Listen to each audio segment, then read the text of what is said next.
হেরার নানাবাড়ির ধান ক্ষেত থেকে সবাইকে স্বাগত জানাচ্ছি। আমার চেহারা দেখে বুঝতে পারছেন এখানে কি ভয়ঙ্কর ঠান্ডা আজকে। কিন্তু ওই হেরা, তুই যে গাইতেছিস একটা পাতলা জামা আর একটা সোয়েটার, তাও বুক খোলা, ঠান্ডা লাগে না? গরম লাগে। গরম লাগে মানে? আমি 4টা গাইতেছি, এই যে উপরে জ্যাকেট, তারপর পরে একটা সোয়েটার, 2টা সোয়েটার, তারপর একটা মোটা টি শার্ট ফুল হাতা, এরপর এবং কানটুপি, এরপর ঠান্ডা লাগতেছে।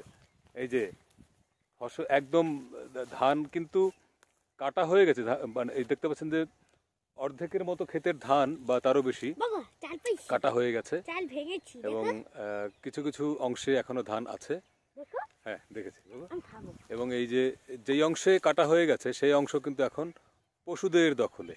প্রচুর গরু ছাগল তারা এখন ধান কেটে নেওয়ার পরে যে খড় থাকে সে খড় খাচ্ছে এবং এটি পশুদের খুবই পছন্দের খাবার। গরু ছাগলের খুব পছন্দের খাবার হচ্ছে এই ধানের খড়। এবং আমরা ছোটোবেলায় যেটা দেখতাম, ধান উঠে যাওয়ার পরে সেখানে কলই শাক লাগানো হতো এবং সেই কলই শাক কিন্তু আরেকটা স্বর্গীয় খাবার বাঙালির। যদিও কলই শাকটা এখন একটু কম, মানে খুব বেশি লাগায় না লোকজন, বোধ হয় নাকি আমি জানি না। গ্রাম বাংলার এইটা হলো সৌন্দর্য। আপনি বাংলাদেশের গ্রামে এক একটা মৌসুমে এক একটা বিউটি। এইখানেই বর্ষাকালে আসলে এখানে আসতে পারবেন না, আপনি পানিতে টইটম্বুর থাকবে।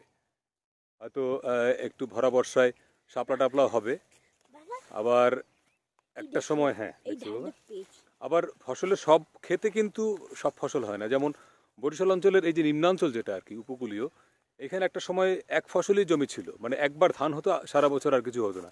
এখন কিন্তু অধিকাংশ জমি 3 ফসলই, বছরের সারা বছরই কোনো না কোনো ফসল সেখানে হয়।